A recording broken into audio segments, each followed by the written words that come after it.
Kamati ya uokoaji na utafutaji iliyokuwa imeundwa kwa ajili ya tukio la ajali ya kutitia kwa maduara manne Machi 29, 2026 katika mgodi wa uchimbaji madini uliopo eneo la Msasa wilayani Bukombe mkoani Geita imetangaza rasmi kufungwa kwa zoezi la uokoaji katika mgodi huo, huku kamati hiyo ikisema hakuna mtu yeyote aliyedhurika wala kupoteza maisha katika mgodi huo.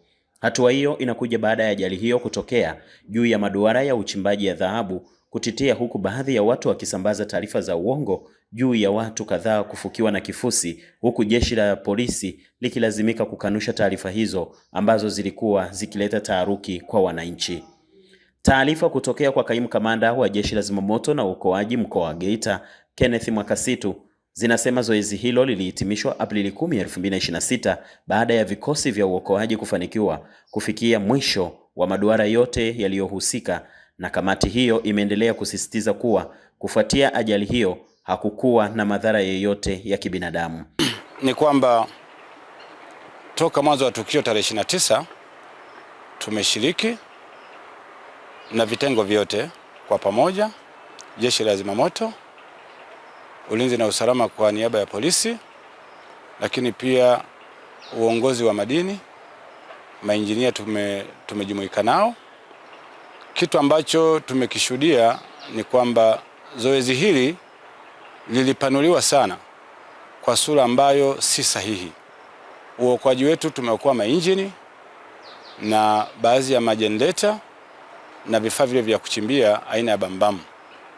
Kwa haya yote yaliyozungumzwa ilikuwa ni sehemu ya uzushi, kwani tukio halisi ilikuwa ni tukio kama tukio, lakini halikupelekea kuonyesha dalili ya vifo wala majeruhi.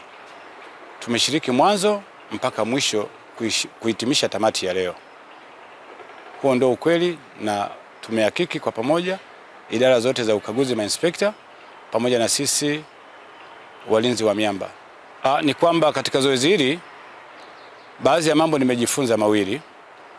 Kwanza, upatikanaji wa vifaa vya jeshi la zimamoto vimekuwa na kipaumbele sana kutusaidia kuingia kwa ndani na kutuhakikishia kwamba maeneo yale tunayokwenda kuyafanyia kazi kama sehemu ya uokozi tunakuwa tukiwa salama.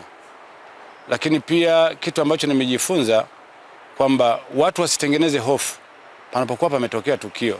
Watu wasimame, wajipange kulingana na mfumo wetu wa kichimbaji. Hasa niweke wito, tuna watu wanaitwa mafundi matimba, wameshiriki vema na wametuonyesha njia kwamba eneo hili tupite tukiwa salama wakati wote tunafukua na kujenga.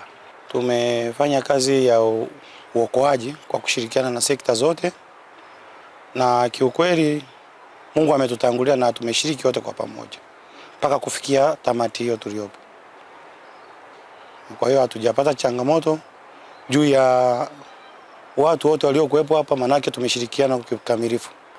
Kupitia fursa hii ambayo nimeipata kwa ndugu waandishi wa habari, tarehe 10 mwezi wa 4, mwenyekiti wa kamati ya uokoaji na utafutaji kamanda RPC tuliweza kufunga zoezi la utafutaji na uokoaji, ambapo watu wa madini na wazimamoto na kamati kwa ujumla tulikuwa tuna zoezi la kujiridhisha na kuweza kuwa salama. Kwa hiyo kwa siku ya leo ndio maana tumeweza kualika kuweza kufika eneo kabisa la tukio, mkaona na tunaposhirikiana na watendaji kazi, mainspekta, machifu, masupervisor pamoja na wadau wengine kwenye zoezi zima la utafutaji. Tunajionea hapo na kuna vifaa ambavyo tulivitoa kule chini au viashiria ambavyo vingeweza kutupa majibu kama upo kuna hitilafu. Nadhani picha kamili na eneo kamili tumejionea. Kwa hiyo nashukuru sana, zoezi limefanikiwa vizuri, lakini taratibu nyingine za kuendelea na shughuli hapa zitakamilika kwa sababu bado timu ya ukaguzi kuangalia maduara mengine kama yapo salama kwa shughuli nyingine za uzalishaji ziweze kuendelea. Ukiangalia vitu vilivyopatikana ni vile ambavyo vinatusaidia kwenye uchimbaji. Kuna winchi zimepatikana, kuna generator zimepatikana, kuna zile engine ambazo tunasema ni pikipiki zimepatikana. Pia utaona kuna vitu vidogo vidogo kama vile bambam ile inatumika ku drill imepatikana. Utaona kuna lile begi ni msimamizi ambalo ndani yake kuna madaftari ya maelekezo yamepatikana. na kwenye yale madaftari yameonyesha kabisa lile maduara yetu yalikuwa yamesimamishwa, shughuli za uzalishaji zisiendelee, na kweli ni siku 3. Kwa hiyo nipongeze sana mgodi kwamba katika swala zima la usalama liko vizuri na wanasimamia. Kwa hiyo nitoe rai kwa migodi mingine waweze kuwatumia ma-inspector, ma-supervisor na machifu kwenye usalama, kwa sababu jeshi la zimamoto, jeshi la polisi, ofisi ya madini haiwezi likakagua kila duara kila siku.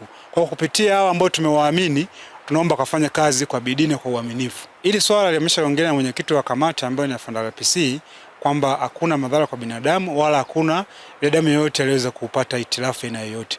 Kwa hiyo niendelee tu kusisitiza au kuweza kulikazia kwamba hakuna madhara kwa binadamu wala hakuna madhara kwa kiumbe yoyote.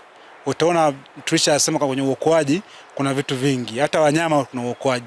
Ndio maana toka mwanzo pale watu niliwaambia akupatikana hata kuku hapa, watu walikuwa wanacheka, lakini kiukweli hatujapata uokoaji wa kiumbe aina yoyote, hususan kwa binadamu wala madhara aina yoyote.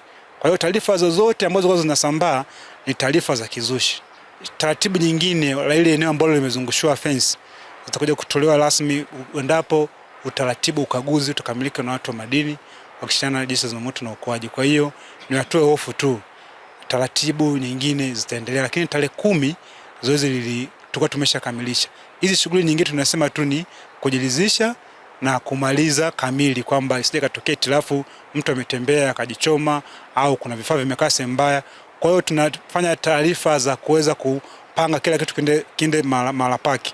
Ndio maana unaona vifaa umevikuta kule, umekuta huku vitu tumeviweka huku. Kwa hiyo ni taratibu za kuweza kupanga kila kitu kikae kwenye mahala pake. Kwa hiyo ufunguaji wa ile eneo ambalo liko fence zitakuja kamili, tutafunguliwa na muda sio mrefu. Nadhani tumeshaongea na watu wa madini, ndani ya siku chache tu patafunguliwa.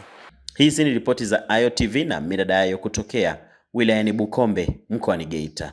Mimi ni Baraka Fulgence.